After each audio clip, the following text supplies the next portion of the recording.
Thanks for joining us today on Inside Communications. Oh, my pleasure. Glad to be here. So what have we seen in the last 10 years or so in terms of buying power for gay men and lesbians? Well, I think we've just kind of quantified it more than we probably have in the past, and it's pretty significant. We see that it's not so much that there's higher incomes. It's still a world kind of dominated by straight white guys, really. They do make the most. But when we think of buying power in terms of consumer segments, there's just more disposable income in this group. And it's probably, it has a lot to do with the fact that there aren't many children in households of gays and lesbians. So while that's changing, and we certainly see a little bit of a gay boom going on, if you will, we're seeing by and large you're not really paying for braces or funding a college tuition or paying for extracurricular activities after school. Things like that leave a little more money in your pocket. So you can be a little bit more selfish with your money and your time. And that's just been quantified a bit more. And we're seeing that it's generally higher than we see in the Hispanic market, African American market, Asian American market. And those are all fantastic places to be investing in your business. But with more spending power here, it's really attracting a lot of brands. And how are brands reaching out to this demographic now? Is it through traditional means, social media? They're going different ways. What's the best way to reach this market right now?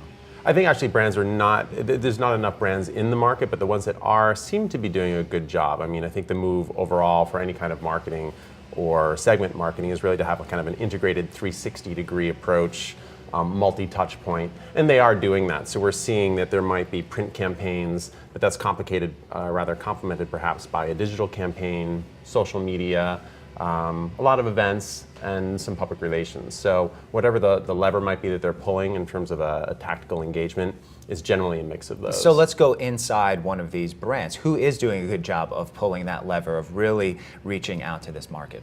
There are some great brands. I think our clients are doing a great job. We work with KY Brand and Tylenol PM, Rogaine, a lot of consumer packaged goods. But we're also seeing some really terrific work from the insurance industry. Progressive Insurance, I think, is doing a fantastic job.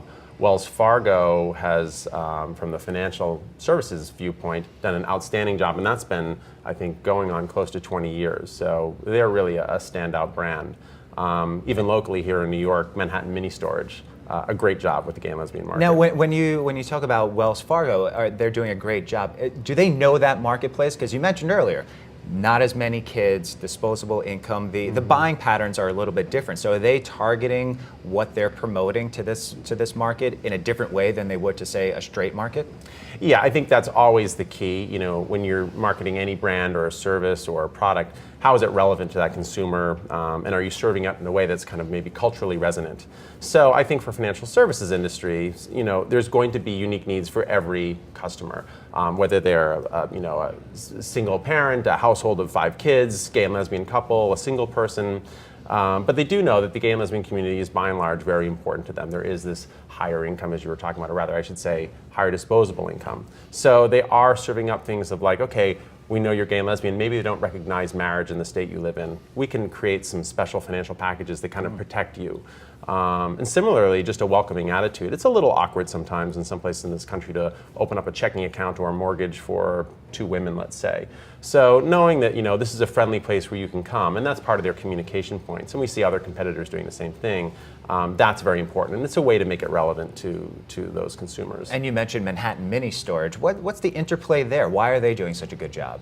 Well, they've actually had a long tradition of some kind of snarky, humorous advertising. I think anyone in New York that rides the subway certainly sees that, aimed at straight and at the gay and lesbian community Absolutely, as well. I mean, you can't not chuckle when you see the ads. I think one of the reasons why they've probably included kind of a gay and lesbian slice in their marketing over the years is like, look, Manhattan has a disproportionate number, I should say the New York City area in general, of gay men and lesbians. And if you are a New Yorker, your apartments are small and you need storage. One thing that I thought was very fun that Manhattan Mini Storage did is right after New York passed marriage equality this July, almost overnight, billboards went up around the city that said, if you don't like gay marriage, don't get gay married. And it kind of fit with their snarky personality, and I was very pleased to see kind of a bold statement like that. You mentioned apartments. Apartment plays a story in your story of how you started everything, that you really went to town with a Rolodex and with your computer, and you really cultivated a lot of relationships working out of your apartment and building this base there. Tell us a little bit about how you started the firm. Yeah, sure. I mean, it was, it'll be 10 years ago this January. So it was at a time when people, I think, were familiar with the gay and lesbian market from maybe an academic standpoint, but really very few people were involved in it. It was, I think, mostly gay and lesbian businesses that were involved with the gay and lesbian market. And looking back, I'm kind of thinking, wow, we were pretty lucky we stayed in that market because it was a tough time. There weren't that many brands interested. Fast forward 10 years, and it's a whole different ballgame. I mean, I think there's probably not many major companies out there that don't recognize the power of this market. Whether or not they've done anything yet is another question, but it was kind of a lot of blood, sweat, and tears, but honestly, it was a labor of love and passion, and I think it just quickly emerged into a pretty thriving business, and we're really pleased. We've been growing every year, and it's been a great journey. So you're growing every year, and the journey continues. We mentioned we're tracing what's been happening over the last 10 years. What do you see moving forward? Is this something that you could project out 10 years, or is it literally year by year you're just seeing incremental changes, incremental growth? I mean, I think it should be, accepted knowledge by now that this is a great market for you to be involved in. I mean, we know that to be true for the Hispanic market, African American market, a lot of really powerful segment markets out there, and this clearly is one of them, and it's established.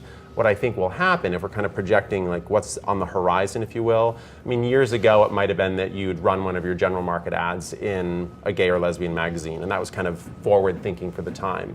And then the better marketers got around to saying, well, let's tailor our communications, let's make them, gay specific or lesbian specific, or something that might be more resonant with this community. Let them know we're speaking directly to them.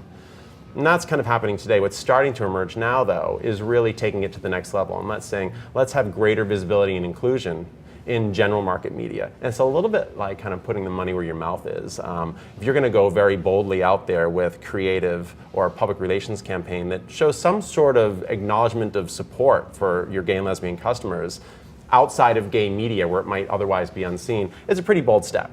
I think in 5 to 10 years it might not be so bold anymore, but right now there's a few companies doing it, and those that do are generating a tremendous response from the community because gay men and lesbians aren't used to seeing themselves represented in the media.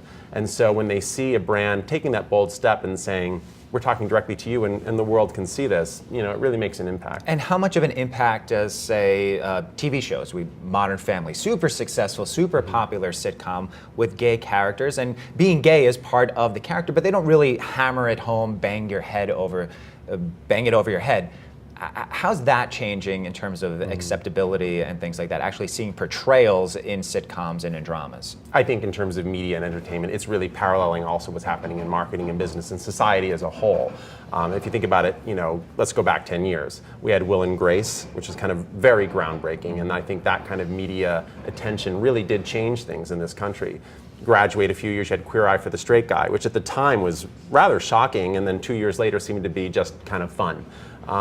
Fast forward today, like you said, we have Modern Family. And again, it's starting to become less and less of a big gay thing, if you will, and more of just a mainstreaming and inclusion, just greater diversity. I think that's honestly what's happening there, and kind of treating it as just like, look, this fabric that is America is made up of a lot of different pieces. Do you think that we should focus on those aspects of shows when there are gay characters? Do you think that that's something the media should focus on? Or would you rather see a point where we don't even really focus on that? We don't focus on the fact that that there are black police officers on an NYPD and a Law and Order episode, or gay characters on certain other shows. Do you want the media not to focus on that?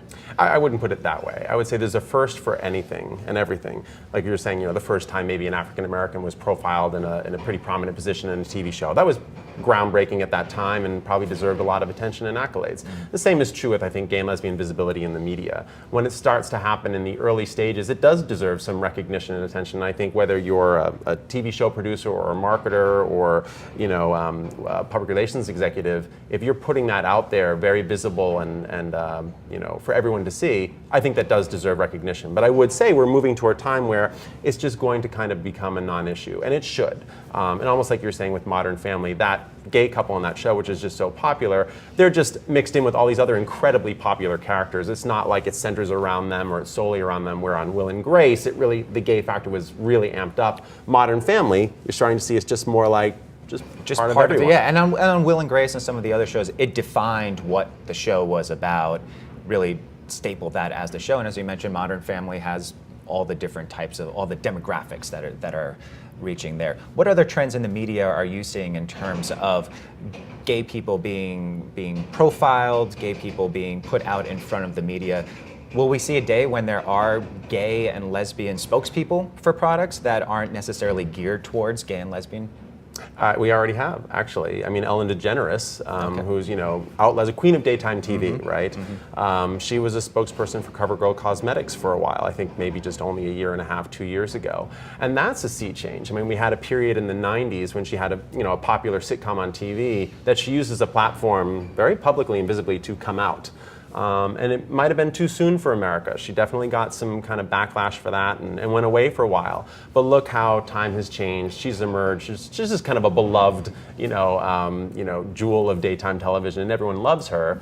Here you have, who would ever thought an out lesbian would be the spokesperson for a cosmetics company? And I think that just shows like there are some stereotypes and myths to be debunked, and that we are seeing exactly what you talked about, of that, no big deal. Thanks for going inside communications with us. My pleasure.